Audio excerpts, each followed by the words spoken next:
we were told, okay, go and use a couple of friends to make this. They can't speak, default face. We're gonna play the emotions off that way. I was skeptical and I was like, I don't think I don't think it can work. I don't get it. But then I shot it and I got the footage back and I was just like, boom, like my like just brain exploded. It just came, it worked so well. And then I showed it to the people who were in it and they were like, what? This was not me. But the emotion all came through. And then they showed it to their like friends and family as well. And they were all just like, that was really good. And I was like, but this whole like the shoot took an hour. When was the last time you directed your own narrative thing? And I said it was in my last year of university. So we were talking 10 years since I'd made a short film myself. For me, going into it was that I would break the barrier and I would make a film. One, at least one. I was like, it'll get me over that hurdle. And it might just be that over the course of it, I will slowly get all the bits and something will come out of it. One film will come out of it. And then what actually happened is I came out the end of it, 3 finished, 1 is nearly done. And then I've got another one going. So I'll have 5 in total coming out the end of it. So we've gone way beyond where I hoped it was. My name's Ciaran. I'm a filmmaker based in Nottingham, UK. I've been making film stuff since I was 15. I'm 32 now, so 17 years. So it's something I always wanted to go into as a kid, and I went to university to study it. And then coming out the back of that, I went into more like the corporate side of it and commercial work. That's what I do my work now. I'm a freelancer, so it's 9 to 5 for me, constantly working on videos in the commercial side. And now I get the joy of doing music videos and even now short films on the side as well. I think the main problem that I was having, I was working and a lot of the work I do is commercial stuff. So I'm sort of working to a certain audience, working with clients, also working with my peers around me who are able to do short film, music video, and they do it to a really high standard. So when it came to me wanting to jump into doing short film, there was always this sort of barrier in my head that was like, you can do it, but it's got to be the best thing. It's got to be amazing. So then you start writing ideas and, this isn't quite cutting it, or, I've not got the budget to do this, or you're trying to make these grand, amazing plans. You're trying to sort of jump before you can even hop or run before you can walk, that sort of thing.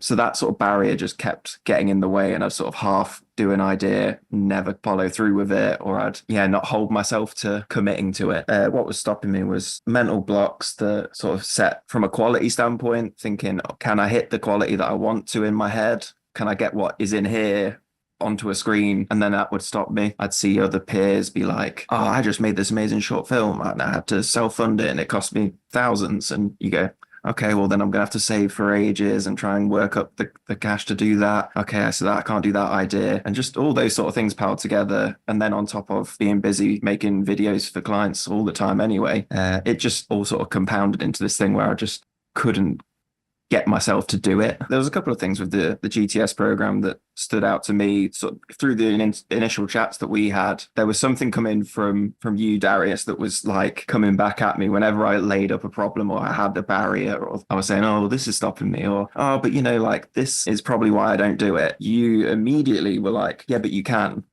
It's simple. You just need to do that. And then the actual part of the program as well that was a big advantage to me was this idea of having a community of other people like myself who have different barriers that are blocking them, but they're all trying to do that same thing and sort of get over that hurdle. Okay, I need to start making some films. Being in that group then meant that it was okay to take those first steps. You felt comfortable doing it with other people around you on that same journey as you, I guess. If I had any doubts, it was to do with, okay, well, what is the content of this going to be? Is it going to be stuff that I could just watch a video about? Is it going to be stuff I could read a book about? Is it that kind of, is it just going to be that kind of content where I'm fed information and then then you end up on that open-ended question at the end of it, like, okay, and go and make a film. And you're kind of still in that, okay, I've got more information, but that mental barrier is still there. Whereas what actually happened was we got onto it, we were being told, here's a process, here's how I do this little part of it, and then immediately applying that. And what I tell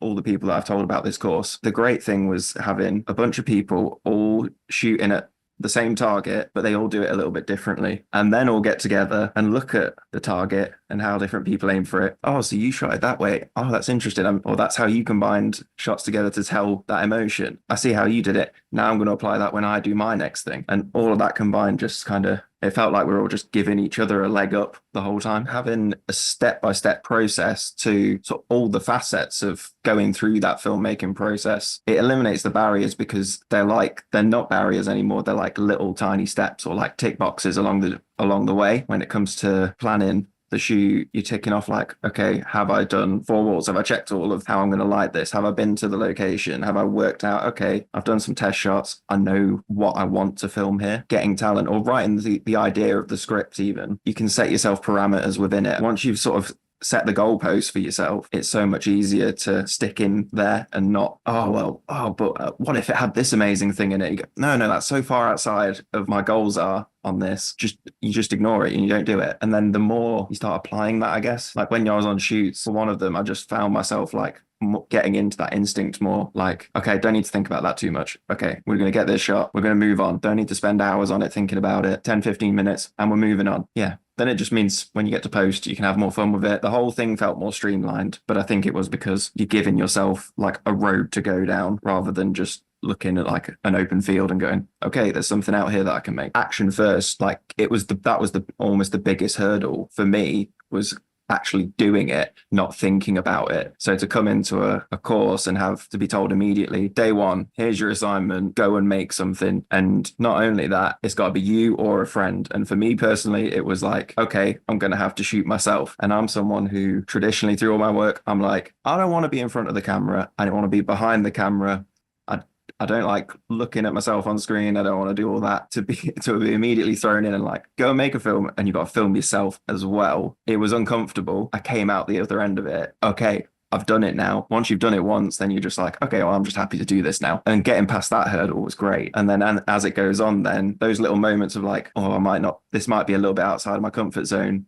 You just go, okay, just do it though. It doesn't matter that you're uncomfortable. There's also other people on this course who are probably uncomfortable as well. We're all going to do it. So what if it's not great? It doesn't matter. We're all going to learn together. And the next one, it'll probably be better. Feedback is always important. And especially in a creative thing like film, you're your own worst critic. So to have a bunch of other people who are all coming from completely different perspectives, being able to feed into what you're doing, and they know as well, because they want your feedback, you want theirs. So even if it is getting a little critical, it's only because we all want each other to do better. So you can take that feedback quite easily and go, yeah, that's a good point. There's definitely looking back on some of mine where I'd be like, okay, well, if I just go back, I'm going to go and tweak some things. Like you're essentially putting out like a first good draft of a film in these, and then you're having 10 people be like, okay, well, maybe I'd do that. Or have you thought about this? Have you thought about that? It's maybe missing this sort of shot, or this one's not framed quite right. And you go, oh, well, these are all easy fixes. I can do these and then I can publish it. It's going to be great. Results for me were, we spoke before the course about, okay, well, like,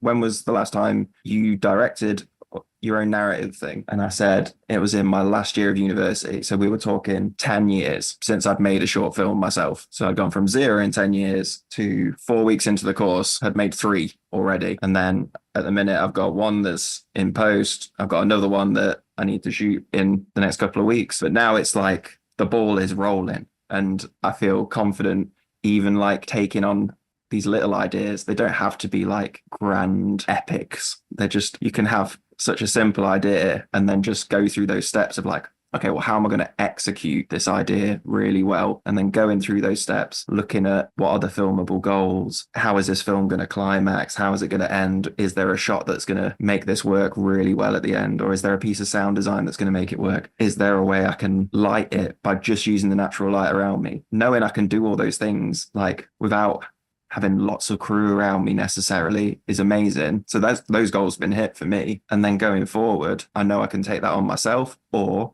if I start to bring in more people around as crew, I can articulate what I'm looking for because I'm able to do it as well. The hope for me going into it was that I would break the barrier and I would make a film.